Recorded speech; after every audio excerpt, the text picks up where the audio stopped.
Hello guys, আশা করি তোমরা সবাই ভালো আছো।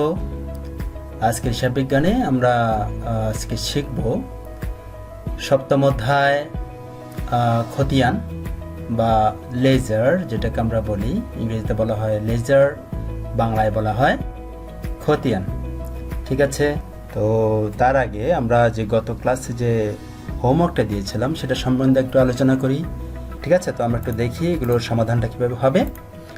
প্রথম হচ্ছে 1 তারিখের লেনদেনগুলো ক্যাশ মেমো তৈরি করে। এখানে 1 তারিখের লেনদেন ছিল তোমার করিমের নিকট 10,000 টাকার পণ্য বিক্রয় ছিল। ঠিক আছে, তো এই ছিল তোমার 1 নম্বরটা অর্থাৎ কটা।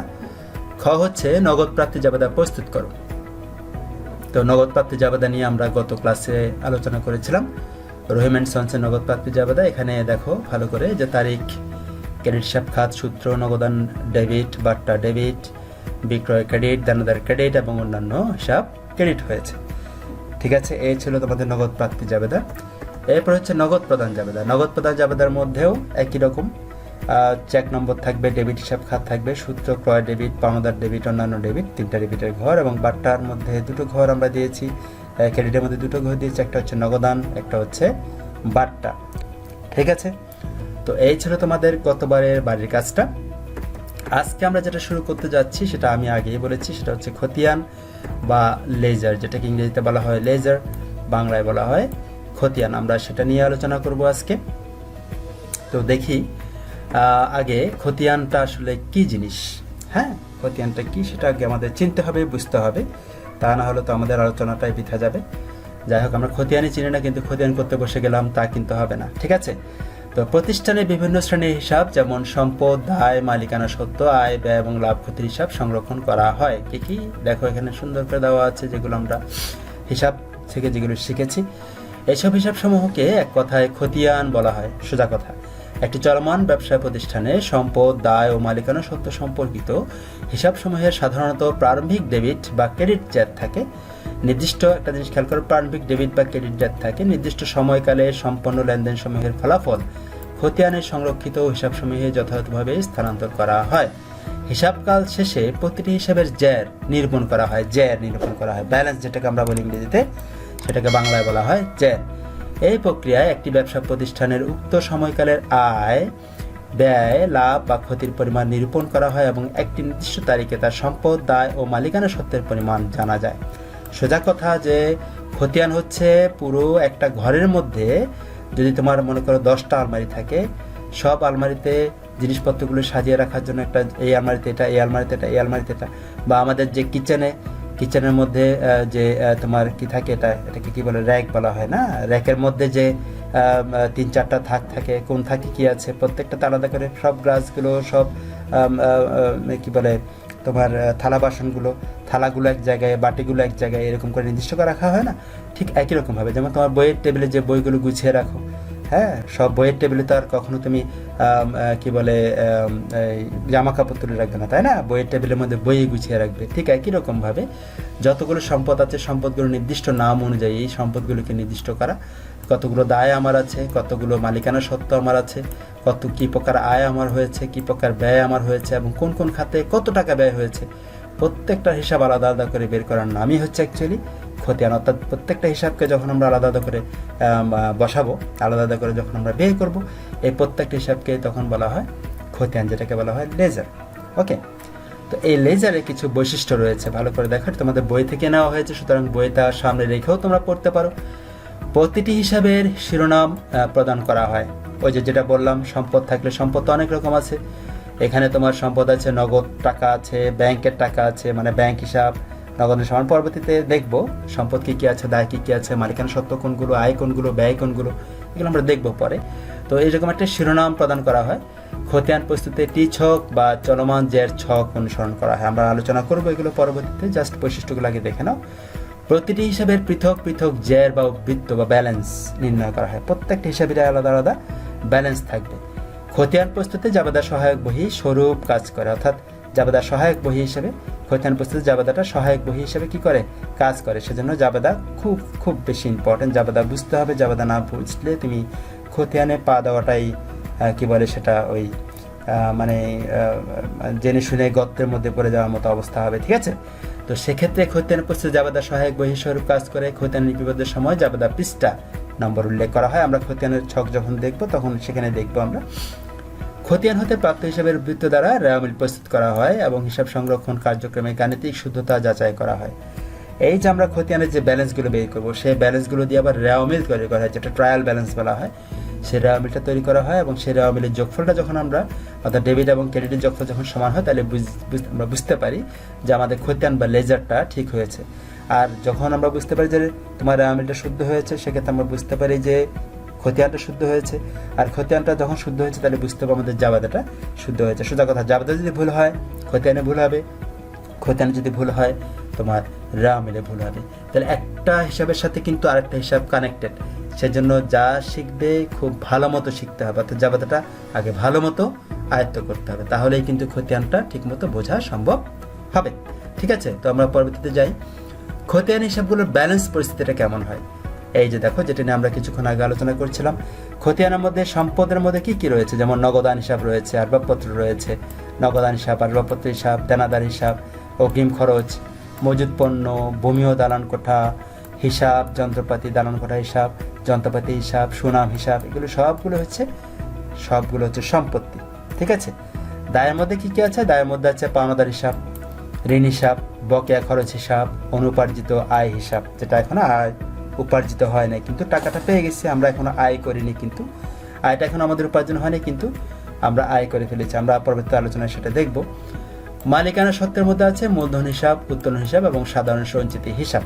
এই হিসাবগুলো হচ্ছে মালিকানা সত্ত্বের সাথে সরাসরি জড়িত এবং হিসাবগুলো আলাদা আলাদা খতিয়ান প্রস্তুত করতে হয়।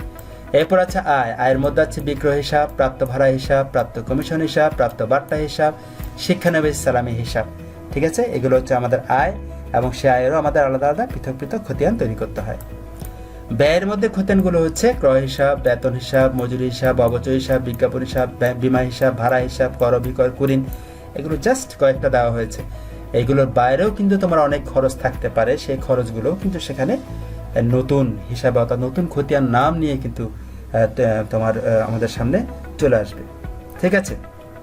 আচ্ছা, এবার আমরা একটু দেখি যে এই সম্পদ যে সম্পদের যে খতিয়ানগুলো আমরা করব, সেই সম্পদগুলো যে খতিয়ানগুলো, সে সম্পদের খতিয়ানগুলোর ব্যালেন্সটা কি হবে?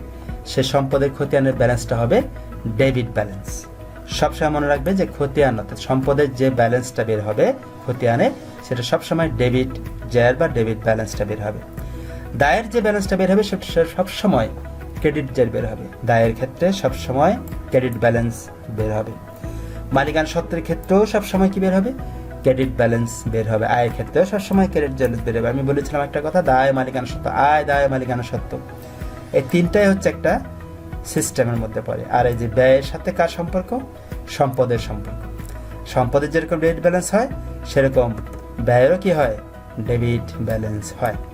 তাহলে ভালো করে খেয়াল করো, সম্পদের ডেবিট ব্যালেন্স হবে, ব্যয়ের ডেবিট ব্যালেন্স হবে, আর বাকি সবারই ক্রেডিট ব্যালেন্স। দায়েরও ক্রেডিট ব্যালেন্স হয়, মালিকানা সত্ত্বেরও ক্রেডিট ব্যালেন্স হয় এবং আয়েরও ক্রেডিট ব্যালেন্স বা জের হয়, ঠিক আছে। তাহলে খতিয়ান আমরা ব্যালেন্স হিসাবগুলোর যে ব্যালেন্স পরিস্থিতি সেটা আমরা একটু দেখলাম। এবার দেখো খতিয়ানের ছকটা কেমন। খতিয়ানে মূলত দুই ধরনের ছক রয়েছে। একটা হচ্ছে টি ছক, যেটাকে আমরা সনাতন ছক বলে থাকি, অর্থাৎ আগে করা হতো এই ছকটা দিয়েই বেশিরভাগ ক্ষেত্রে, কিন্তু বর্তমানে যেটা করা হয় সেটা হচ্ছে চলমান জের ছক বা আধুনিক ছক। যদিও আমরা দুটো পদ্ধতিতে অঙ্ক করব, দুটো পদ্ধতিতে তোমাদের অঙ্ক আসবে পরীক্ষায়, সেজন্য আমরা দুটো পদ্ধতিতে কিন্তু আমাদের শিখতে হবে। টি ছকটাও শিখতে হবে, চলমান জের ছকটাও শিখতে হবে। যদি কখনো পরীক্ষায় যদি কোনো ছকের কথা উল্লেখ করা না থাকে তাহলে তো বেঁচেই গেলে, তখন তোমার যে ছকটা করতে বেশি পছন্দ সেই ছকটা দিয়ে করলেই তুমি অঙ্কটা হয়ে যাবে। কিন্তু যদি নির্দিষ্ট করে দেয় যে তোমাকে টি ছক দিয়েই করতে হবে, অবশ্যই তোমাকে টি ছক দিয়ে করতে হবে। কিন্তু তোমাকে যদি সিলেক্ট করে দেয় যে হ্যাঁ তোমাকে চলমান জের ছক দিয়ে করতে হবে, তোমাকে অবশ্যই চলমান জের ছক দিয়ে করতে হবে, ঠিক আছে। তো আমরা একটু দেখি যে টি ছকটা কেমন হয়। টি ছকটা হচ্ছে ঠিক এরকম। টি ছকের মূলত দুটো পক্ষ থাকে, একটা হচ্ছে ডেবিট আর একটা হচ্ছে ক্রেডিট। দুটো পক্ষ থাকে, খেয়াল করো। এবং এই মাঝ বরাবর একটা ঘরটা যেভাবে করতে হয় সেটা বলছি। ঘরটা করতে হয় মাঝ বরাবর একটা দাগ দিয়ে, এই ঘরটা করতে হয়। করার পরে দেখো ডেবিট দিকেও তোমার তারিখ, বিবরণ, জাবেদা পৃষ্ঠা, টাকা, এবং ক্রেডিট দিকেও তারিখ, বিবরণ, জাবেদা পৃষ্ঠা, টাকা। একটা জিনিস খেয়াল করেছো, জাবেদা পৃষ্ঠা আসছে এখানে। তোমরা যখন জাবেদা করেছিলে সেখানে কি করেছিলে? সেখানে কোন পৃষ্ঠা দিয়েছিলে? সেখানে দিয়েছিলে খতিয়ান পৃষ্ঠা, রাইট। জাবেদায় তোমরা যখন করেছিলে তখন সেখানে দিয়েছিলে খতিয়ান পৃষ্ঠা, তার মানে ওই জাবেদার লেনদেনগুলো তোমাদের এই খতিয়ানের মধ্যে নিয়ে আসতে হবে। সেজন্য তোমাদের সেখানে খতিয়ান পৃষ্ঠাটা দিতে হয়েছিল। তো সেখানে খতিয়ান পৃষ্ঠাতে কোন নাম্বারটা যাবে? এই খতিয়ানে মনে করো যে খতিয়ান তুমি যেই লেনদেনটা করেছো সেই লেনদেনের যে অ্যাকাউন্টটা তুমি খতিয়ান পৃষ্ঠায় নিয়ে যাচ্ছ সেখানে যে নাম্বারটা থাকবে এটাই সে নাম্বার, এখানে যে নাম্বারটা থাকবে।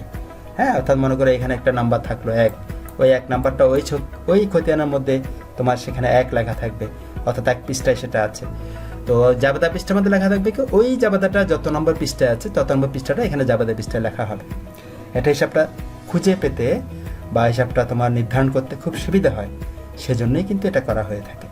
এবার আসো চলমান যে ছকটা দেখতে কেমন আসলে আধুনিক ছকটা দেখতে কেমন? চলমান যে ছকটা হচ্ছে ঠিক এরকম। এখানেও ঠিক মাঝ বরাবরটা দাগ দিতে হবে। মাঝ বরাবরটা দাগ দিয়ে এ পাশে লিখতে হবে জাবেদা পৃষ্ঠা, বিবরণ, তারিখ, অর্থাৎ তারিখ, বিবরণ, জাবেদা পৃষ্ঠা। আর এদিকে আরো 4টা ঘর হয় মূলত। তবে আধুনিক পদ্ধতিতে এখানে কিন্তু 4টা ঘর হয় না, এখানে শুধুমাত্র একটা জের লিখে দিলেই হয়ে যায়। কিন্তু তারপর আমরা যেহেতু বইয়ে যেভাবে করে দিয়েছি আমি সেভাবে করে চলছি, সে অনুযায়ী আমি করলাম তারিখ, বিবরণ, তারিখ, বিবরণ, জাবেদা পৃষ্ঠা। দেখো বরাবর ঠিকঠাক আছে, সব কিছু ঠিকঠাক আছে। কিন্তু এখানে কোনো ডেবিট ক্রেডিট নেই। ডেবিটের টাকা এবং ক্রেডিটের টাকা আলাদা করে দেওয়া হয়েছে। এখানে কিন্তু সেরকম ডেবিট আর ক্রেডিটের টাকা আলাদা করে দেওয়া হয়। ডেবিটের টাকাটা ডেবিট দিকে, ক্রেডিট টাকাটা ক্রেডিট দিকে বসাতে হবে। কিন্তু এখন তোমাদেরকে ডেবিটের টাকাটা ডেবিট পাশে, ক্রেডিট টাকাটা ডেবিটের টাকাটা ডেবিট ঘরে, ক্রেডিট টাকাটা ক্রেডিট ঘরে লিখতে হবে জাস্ট। আর তুমি যদি সম্পদ অর্থাৎ যেটাই করো হিসাব, সেই হিসাবে যে ব্যালেন্স যেদিকে বের হয় বলেছিলাম, ওই যে কিছুক্ষণ আগে বলেছিলাম সম্পদের ব্যালেন্স হয় ডেবিট দিকে, তাহলে ডেবিটের অবশ্যই সম্পদের ব্যালেন্সটা হবে ডেবিট দিকে। যদি এটা দায় করে থাকো, দায়ের ছক করে থাকো, তাহলে দায়ের ব্যালেন্স হয় ক্রেডিট দিকে, তো ক্রেডিট দিকে তোমার ছকটা মানে উদ্ধৃতটা বা ব্যালেন্সটা বের হবে। এটাই মূলত সনাতন ছক আর এটাই মূলত আধুনিক ছক। এই দুটো ছকে তোমাদের খতিয়ানটা করতে হবে, ঠিক আছে? তো এখন আমরা দেখি কেমন প্রশ্ন আসতে পারে এই চ্যাপ্টারটা থেকে। তোমার এই যে খতিয়ান চ্যাপ্টার থেকে তোমরা কেমন প্রশ্ন চোখে দেখবা। প্রশ্নগুলো হতে পারে এমন যে বিভিন্ন হিসাবকে টি ছকে খতিয়ানভুক্ত করো, এটা হতে পারে। আরেকটা হতে পারে যে বিভিন্ন হিসাব চলমান যে ছকে খতিয়ানভুক্ত করো, ওই যে টি ছক আর চলমান যে ছক। আরেকটা প্রশ্ন হতে পারে লেনদেন সমূহকে সাধারণ খতিয়ানভুক্ত করো, এবং ঠিক একই রকম প্রশ্ন হতে পারে সহকারী খতিয়ানভুক্ত করো। সাধারণ খতিয়ান, সহকারী খতিয়ান, এগুলো নিয়ে আমরা পরবর্তীতে আলোচনা করব। আমি জাস্ট আজকে বলছি কেমন প্রশ্নটা আসতে পারে, ঠিক আছে? এরপর আসতে পারে ক্রয় জাবেদা নির্ণয় করো, যেটা অলরেডি তোমরা জাবেদায় করেছো। এবং এরপর আসতে পারে বিক্রয় জাবেদা নির্ণয় করো, এবং এই দুটো জাবেদায় তোমরা শিখবে কোত্থেকে? অধ্যায় 6 থেকে, যেটা আমরা অলরেডি করে ফেলেছি এই পর্যন্ত। আমরা জানি ক্রয় জাবেদা কিভাবে করে, বিক্রয় জাবেদা কিভাবে করে। তাহলে কেমন প্রশ্ন আসতে পারে তোমরা বুঝে গেছো। এগুলো হচ্ছে মূল প্রশ্ন, যেটা 4 নম্বরে যেগুলো আসে। আর অনেক সময় কিছু কিছু প্রশ্ন জুড়ে দেয়। যে সমস্ত প্রশ্ন জুড়ে যাওয়া যেতে পারে তা হলো এমন, জুড়ে দেওয়া প্রশ্নগুলো হচ্ছে এমন, অর্থাৎ 2 নম্বরের জন্য অনেক সময় 4 নম্বরেও চলে আসে সেগুলো, অর্থাৎ খতে গতেও চলে আসে। তবে অধিকাংশ ক্ষেত্রে কতে আসে, যেমন মালিকানা সত্ত্বের পরিমাণ নির্ণয় করো, অথবা আসতে পারে মালিকানা সত্ত্ব বৃদ্ধির পরিমাণ নির্ণয় করো, মালিকানা সত্ত্ব হ্রাসের পরিমাণ নির্ণয় করো, মোট ব্যয়ের পরিমাণ নির্ণয় করো, মোট উত্তোলনের পরিমাণ নির্ণয় করো, প্রারম্ভিক মূলধনের পরিমাণ নির্ণয় করো। তারপর আসতে পারে সম্পদের বা সম্পত্তির অপরিশোধিত মূল্যের পরিমাণ নির্ণয় করো, এবং অনগদ লেনদেনের অর্থের পরিমাণ নির্ণয় করো। অনগদ বলতে যেগুলো নগদে পে করা হয়নি সেরকম লেনদেনগুলোর অর্থের পরিমাণ নির্ণয় করো, ঠিক আছে? তো এই ধরনের প্রশ্ন তোমাদের হতে পারে, এবং সেগুলো অবশ্যই অধ্যায় 5-এর মধ্যে তোমরা পাবা, যেটা আমরা আগেই করেছিলাম। যাই হোক, খতিয়ান হিসাব প্রস্তুত করার শর্ত, খুব ভালো করে এই কথাটা শোনো এবং মাথায় রাখতে হবে। একটাই শর্ত, জাবেদা অবশ্যই জানতে হবে। খতিয়ান হিসাব যদি তুমি করতে চাও, খতিয়ান যদি প্রস্তুত করতে চাও, তোমাকে অবশ্যই জাবেদা জানতে হবে। জাবেদা যারা দুর্বল তারা খতিয়ান করতে গিয়ে অবশ্যই আছাড় খাবে, 100% গ্যারান্টি, ঠিক আছে? তো এবার আমরা আসি, চলো দেখি খতিয়ান হিসাব কিভাবে প্রস্তুত করে। ওকে, আছো তো তোমরা সবাই? ঠিক আছে, আমরা যাচ্ছি তাহলে খতিয়ান হিসাব তৈরির প্রক্রিয়া। মনে করো কয়েকটি লেনদেন এরকম এপ্রিল 1 তারিখ ব্যাংকে 25,000 টাকা জমা দিয়ে একটি হিসাব খোলা হলো। এপ্রিলে 12 তারিখ কামালের নিকট নগদে 15,000 টাকার পণ্য বিক্রয় এবং 14 চেকের মাধ্যমে পণ্য বিক্রয় 10,000 টাকা। আমরা একটু দেখি এখানে কয়টি হিসাব পক্ষ তৈরি হয়েছে। এই বিষয়টি জানতে হলে জাবেদা করতে হবে, তাই না? যদিও খতিয়ান করার সময় কিন্তু জাবেদা করাটা বাধ্যতামূলক নয়, তবুও রাফ করে ফেলাটা বুদ্ধিমানের কাজ। আমি এই কথাটা এই জন্যই জোড়া দিলাম। অনেকে মানে আমার সামনে অনেক চতুর স্টুডেন্ট আমি পেয়েছিলাম যারা হয়তো অনেক সময় দেখা যাচ্ছে জাবেদাটা করে না, কিন্তু ঠিকই খতিয়ানে গিয়ে ভুলটা হয়ে যাচ্ছে। হ্যাঁ, তো তোমরা করবা কি, অবশ্যই জাবেদাটা প্রয়োজনে রাফ হলে করে ফেলবা। আর যদি জাবেদা করে দেখাও তাও কিন্তু কোনো সমস্যা নেই। তুমি যদি জাবেদাটা করে দেখো এখানে খতিয়ান করার আগে, ইটস ওকে, ওটা তোমার রাফ হিসেবে গ্রান্টেড হবে, নো প্রবলেম। এবং টিচার জানবে, টিচার দেখবে যে তুমি মাই গড তুমি অলরেডি জাবেদাগুলো করেছো। একটু দেখে জাবেদাগুলো। প্রথমটা, ব্যাংকে 25,000 টাকা জমা দিয়ে একটি হিসাব খোলা হলো। এখানে আমি করলাম কি, এখানে আমার ব্যাংকে টাকা বেড়েছে এবং আমার কাছ থেকে নগদ টাকা চলে গিয়েছে, তাহলে সম্পদ বেড়েছে, সম্পদ কমেছে। সম্পদ বাড়লে ডেবিট, সম্পদ কমে গেলে ক্রেডিট। তাহলে ব্যাংক হিসাব ডেবিট, নগদের হিসাব ক্রেডিট। ভালো করে খেয়াল করো। 2 নম্বরটা হচ্ছে কামালের নিকট নগদে 15,000 টাকার পণ্য বিক্রয়। দেখি বলো তো জাবেদাটা কি হতে পারে।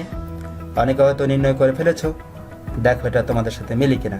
যে নগদান হিসাব ডেবিট, বিক্রয় হিসাব ক্রেডিট। কেন হলো? কামাল এখানে ঠিক আছে, কামাল লিখছে ঠিক আছে, কিন্তু তার কাছে নগদে বিক্রি করেছে।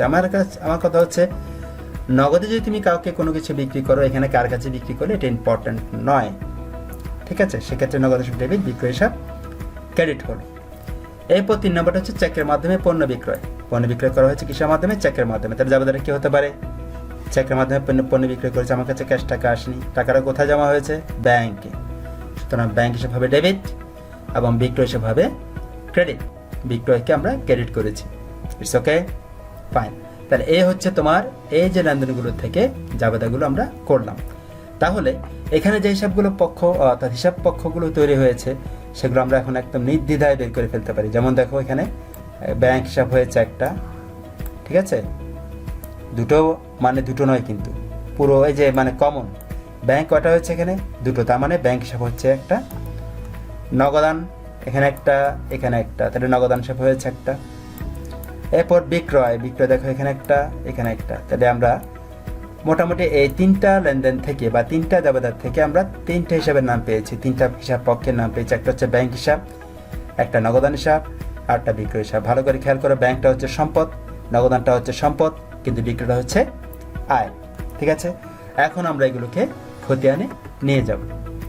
এবার খতিয়ান হিসাব প্রস্তুত প্রণালী আমি আগেই বলেছি, খতিয়ান 2 প্রকার। আমরা আজকে দেখব টি ছক বা সনাতন ছক পদ্ধতিতে কিভাবে তুমি খতিয়ানে নিবে। এই যে আমি জাবেদাগুলো করলাম, এখন এই জাবেদাগুলোকে আমরা কিভাবে কি করব? খতিয়ানে নিয়ে যাব। একদম সহজ বিষয়, ভালো করে মন দিয়ে দেখো আমি কি করছি, ঠিক আছে? প্রথমে আমরা এখানে দেখতে পাচ্ছি 3টে হিসাব আমি বলেছিলাম, ওখানে নগদান হিসাব, ব্যাংক হিসাব এবং বিক্রয় হিসাব। আমরা প্রথমে নগদান হিসাবটা করছি, ওকে? প্রথমে আমরা ছকটা আঁকলাম।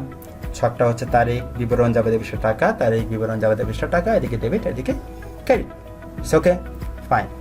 এবার আমরা যেহেতু নগদান হিসাব করছি, দেখি আমরা একটু নগদান হিসাবগুলো কোথায় কোথায় আছে। 1 তারিখের মধ্যে আছে, 12 তারিখের মধ্যে আছে, আর নাই। তাহলে 1 তারিখ, এপ্রিলের 1 তারিখ নগদান হিসাব আছে এবং এপ্রিলের 12 তারিখ নগদান হিসাব আছে। আচ্ছা, এখন প্রশ্ন হলো, এই যে প্রথম অর্থাৎ এপ্রিল 1 তারিখে যে নগদান হিসাবের সাথে সম্পর্কিত যে জাবেদাটা, সেখানে নগদান হিসাবটা কোথায় আছে?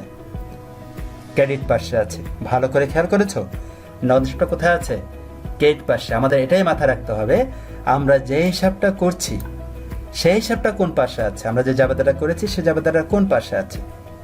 ক্রেডিট পাশে আছে। সুতরাং একদম চোখ বন্ধ করা ক্রেডিট পাশে যাবে। কি যাবে? 15,000 টাকা যাবে নগদান হিসাব যখন আমরা তৈরি করছি। নগদান হিসাবটা যেহেতু ক্রেডিট পাশে আছে সেহেতু ক্রেডিট পাশে টাকাটা যাবে, কিন্তু কি হিসাবে যাবে? কি বিবরণ হিসাবে যাবে? এপ্রিলের তারিখটাকে আমরা বসাই দিই। তারিখটা হচ্ছে এপ্রিলের 1 তারিখ। হ্যাঁ, বিবরণটা হচ্ছে কি? দেখো তার এগেনস্টে যে হিসাবটা আছে সেটা হচ্ছে বিবরণ। অর্থাৎ এই যে আমি নগদ টাকাটা যে আমার কাছ থেকে চলে গেল সেটা কোন খাতে চলে গেল? ব্যাংক হিসাব খাতে চলে গেল। সেজন্য বিবরণে আমি ব্যাংক হিসাবটা দিয়ে দিলাম। কত টাকা? 15,000 টাকা। ওকে, অর্থাৎ ক্রেডিট পাশের আইটেম, ক্রেডিট পাশের টাকাটা বসলো, কিন্তু হিসাবের নামটা চেঞ্জ হলো শুধুমাত্র। তার অপোজিটে যে হিসাবটা আছে, অর্থাৎ যে খাতে এই নগদান টাকাটা চলে গেছে যে খাতে, সেই খাতে নামটা আমরা লিখলাম। ওকে, এই পরটা লিখলে বুঝতে পারবে।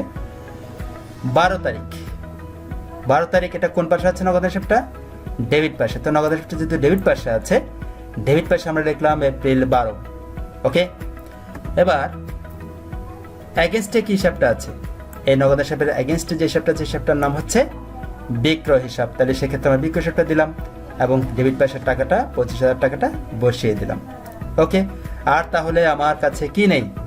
আর তাহলে আমার কাছে কোনো নগদান হিসাবের এখানে কোনো এন্ট্রি নেই। এখন এরকম যদি আমি 5টা বা 6টা করি জাবেদা, 6টা জাবেদা যদি 5টাতে নগদান হিসাব থাকে, এগুলো কোন দিকে আছে সেভাবে করে বসাতে হবে। ওকে,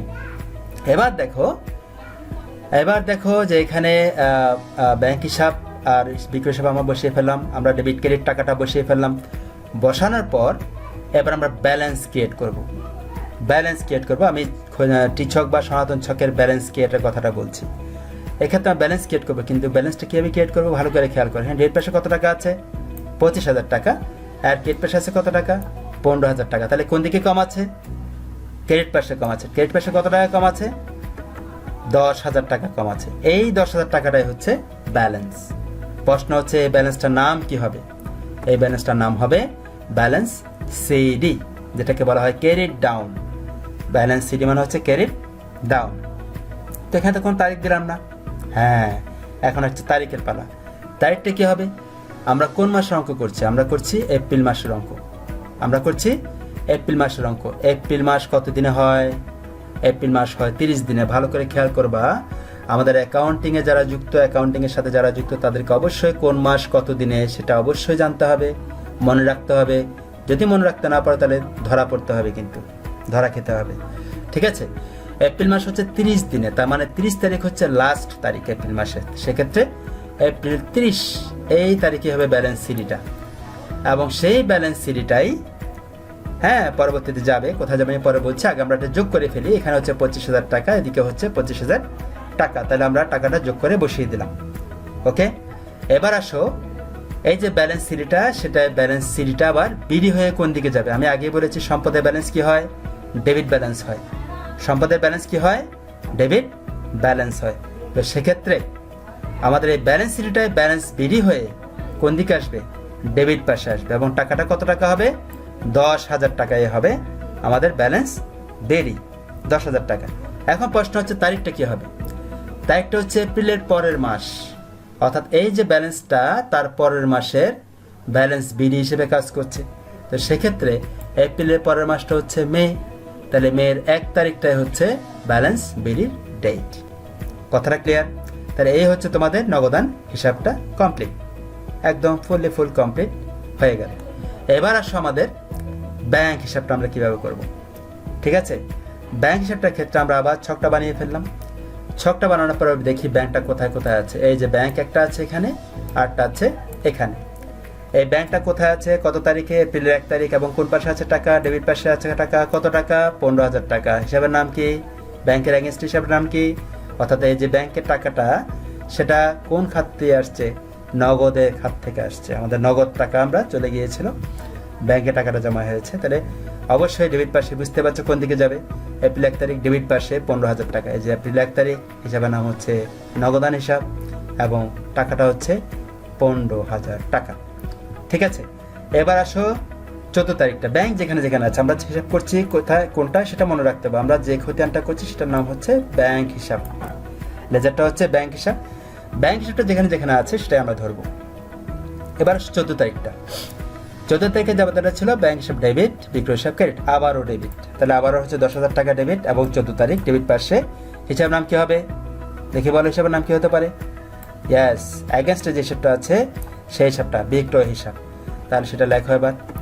এই যে এপ্রিলের 14 তারিখ, হিসাবের নাম হচ্ছে বিক্রয় হিসাব, এবং টাকাটা হচ্ছে 10,000 টাকা। ওকে, তাহলে আমাদের শেষ। যদি আরও থাকতো এদিকে, আরও অনেকগুলো যদি লেনদেন থাকতো, সেখানে যদি আরও ব্যাংক থাকতো, সেগুলো আমরা পাঠায় ফেলতাম এভাবে করে। ডেবিট থাকলে ডেবিট পাশে, ক্রেডিট পাশে থাকলে ক্রেডিট পাশে, সেভাবে আমরা টাকাটা বসিয়ে ফেলতাম। বসানোর পর এখন আমাদের ব্যালেন্স তৈরি করার পালা। ভালো করে খেয়াল করে, এখানে ডেবিট পাশে আছে কত টাকা? 10, 15, 25,000 টাকা। কিন্তু ক্রেডিট পাশে কোনো টাকা নেই। তাহলে ক্রেডিট পাশে ব্যালেন্স আমি বলেছি না দুতরফা, অবশ্যই ডেবিট এবং ক্রেডিট কি থাকতে হবে, সমান থাকতে হবে। আচ্ছা ভালো কথা, এখানে একটা কথা বলিনি, সেটা হচ্ছে ক্লোজ করে দিতে হবে। কিন্তু এই যে টাকাটা যোগ করে কিন্তু ক্লোজ ডাবল লাইন অর্থাৎ ডাবল আন্ডারলাইন করে দিতে হবে, ঠিক আছে। আচ্ছা এরপর আসো, এদিকে 25,000 টাকা হলো ডেবিট পাশে, এদিকেও ক্রেডিট পাশে আমাদের 25,000 টাকা ব্যালেন্স তৈরি করতে হবে। এই ব্যালেন্সটার নাম কী হবে, ঠিক একই রকম ব্যালেন্স সেরি, এবং তারিখও হবে ঠিক একই তারিখ, যে মাসের অঙ্ক সে মাসের শেষ তারিখ, এপ্রিলের 30 তারিখ হচ্ছে ব্যালেন্স সেরি। এবং যোগ করে দাও 25,000 টাকা, এদিকে যোগ করে দাও 25,000 টাকা, এবং এই ব্যালেন্স সেরিটা ব্যালেন্স বিডি হয়ে কোন দিকে যাবে, এদিকে যাবে। ব্যালেন্স বিডি 25,000 টাকা এবং তারিখ হবে তার পরের মাসের, অর্থাৎ এপ্রিলের পরের মাস হচ্ছে মে মাস, মে মাসের 1 তারিখ তোমার আসছে, ঠিক আছে। তাহলে এই হচ্ছে তোমার ব্যাংকের ব্যালেন্স 25,000 টাকা, খেয়াল করেছো। তাহলে এক্ষেত্রে কী দাঁড়াচ্ছে জিনিসটা, দেখো সম্পদের ব্যালেন্স আমি কি হয় বলেছিলাম, ডেবিট ব্যালেন্স হয় বলেছিলাম। দেখো দুটোরই কিন্তু ডেবিট ব্যালেন্স হয়েছে, এটাও সম্পদ নগদান, ব্যাংক এটাও সম্পদ, সেটারও কি ডেবিট ব্যালেন্স হয়েছে। এবার আমরা দেখব তোমার বিক্রয় হিসাবটা কীভাবে করতে হয়। 8টা হিসাব বাকি আছে আমাদের বিক্রয় হিসাব, সেই বিক্রয় হিসাবটা আমরা তৈরি করছি এখন। ওকে, এখন দেখি বিক্রয়টা কোথায় কোথায় আছে। এই যে একটা বিক্রয় এবং এই যে একটা বিক্রয়, দুটো বিক্রয় আছে, একটা হচ্ছে 12 তারিখ, একটা হচ্ছে 14 তারিখ, এবং দুটোই কি ক্রেডিট পাশে, এই টাকা দুটোই ক্রেডিট, বুঝতে পারছো। একটা 25,000, একটা 10,000, বুঝতে পারছো। তাহলে ক্রেডিট পাশে টাকাটা যাবে, যেহেতু বিক্রয় হিসাব করছি, বিক্রয় এগেনস্টে যেটা আছে, একটা আছে নগদান, একটা আছে ব্যাংক। 12 তারিখেরটা হচ্ছে এপ্রিল 12, কোন পাশে যাচ্ছে, ক্রেডিট পাশে। তাহলে ক্রেডিট পাশে লেখা হয় এপ্রিল 12, হিসাবের নাম হবে কি নগদান হিসাব, এবং টাকা হচ্ছে 25,000 টাকা। Okay clear. ঠিক একই রকমভাবে 14 তারিখেরটাও, কেন এটাও ক্রেডিট পাশে রয়েছে, তাহলে একইভাবে 14 তারিখ হিসাবের নাম ব্যাংক হিসাব, এই যে এটা অপোজিটে যেটা আছে এটা, এবং টাকা হচ্ছে 10,000 টাকা। গেল আমাদের অ্যাকাউন্ট বসানো শেষ। যদি এদিকে আরও বিক্রয় থাকতো আরও আমরা বসাতাম, ঠিক একই রকম কথাই বলছি গতবারগুলোর মতো। আর যেহেতু নেই, আমরা যেহেতু 3টা থেকেই করছি শুধুমাত্র, তাহলে এখন আমাদের ব্যালেন্স তৈরি করা পালা। এই ছকে অবশ্যই তোমাকে ব্যালেন্স তৈরি করতে হবে। চলমান যার ছকে কিন্তু সেরকম কোনো সমস্যা নেই, ব্যালেন্সটা আপনা আপনি ক্রিয়েট হয়ে যায়, এটা আমরা করার সময় বুঝবো, ঠিক আছে। তাহলে এখানে আমরা ক্রেডিট পাশে দেখা যাচ্ছে 35,000 টাকা হয়েছে। কত টাকা হয়েছে, 35,000 টাকা, কিন্তু ডেবিট পাশে কোনো টাকা নেই। তার ডেবিট পাশে পুরো 35,000 টাকাটাই ব্যালেন্স হবে। ওকে, তাহলে 35,000 টাকা, এদিকে পুরো 35,000 টাকাটা ব্যালেন্স হবে। ব্যালেন্সের নামটা হবে ব্যালেন্স সিরি, তারিখ হবে এপ্রিল 30, এবং যোগ করে দাও টাকাগুলো, যোগ করে দিলাম। এবং এই যে ব্যালেন্স সিরি, সেটা আবার বিডি হয়ে কোন দিকে আসবে, বুঝতে পারছো। এই যে ব্যালেন্স বিডি 35,000 টাকা এবং মে 1 তারিখ। তাহলে এই বিক্রয়টা কি আমাদের আয় না, আমি আয় কী হয় বলেছিলাম, আয়ের ব্যালেন্স হয় ক্রেডিট ব্যালেন্স। তো আয়ের ব্যালেন্স, আয় দায় লাভ, আয় দায় মালিকানা সত্ত্বের ব্যালেন্স হবে ক্রেডিট সবসময়। তুমি যখন একটা হিসাব বের করবে, একটা খতিয়ানের জন্য হিসাব চুজ করবে, সেই হিসাবটা তোমার কোন গ্রুপের মধ্যে পড়ে, সেটা কি সম্পদে পড়ছে, সেটা কি দায়ে পড়ছে, সেটা কি মালিকানা সত্ত্বে পড়ছে, সেটা কি আয়ে পড়ছে না সেটা ব্যয়ে পড়ছে, সেটা তোমাকে অবশ্যই অবশ্যই জানতে হবে। তারপর মুখস্থ বিষয় একেবারে, সম্পদ এবং ব্যয় এই দুটোর ব্যালেন্স হবে ডেবিট ব্যালেন্স, এবং আয় দায় লাভ বা আয় দায় মালিকানা সত্ত্বের ব্যালেন্স হবে ক্রেডিট ব্যালেন্স। একদম সহজ একটা বিষয়, ঠিক আছে। তো আজকে আমরা যেটা দেখলাম সেটা হচ্ছে টি ছক বা সনাতন ছকের মাধ্যমে কিভাবে তোমার খতিয়ানটা প্রস্তুত করতে হবে সেটা আমরা দেখলাম। আমাদের দুটো হিসাবেই শিখতে হবে। আমরা পরবর্তী ক্লাসে আমরা চলমান যে ছক নিয়ে আলোচনা করব, এবং অবশ্যই অবশ্যই তোমরা যে কাজগুলো আজকে আমি করলাম সে কাজগুলো অবশ্যই তোমরা বাসায় প্র্যাকটিস করবে, বই থেকে দেখে আরও ভালো করে প্র্যাকটিস করবে, এবং এই বাড়ির কাজটা তোমরা একটু করে নিয়ে আসবে। তো ঠিক আছে, আজ এ পর্যন্তই। ভালো থেকো, সুস্থ থেকো। Thank you and see you later. Good bye.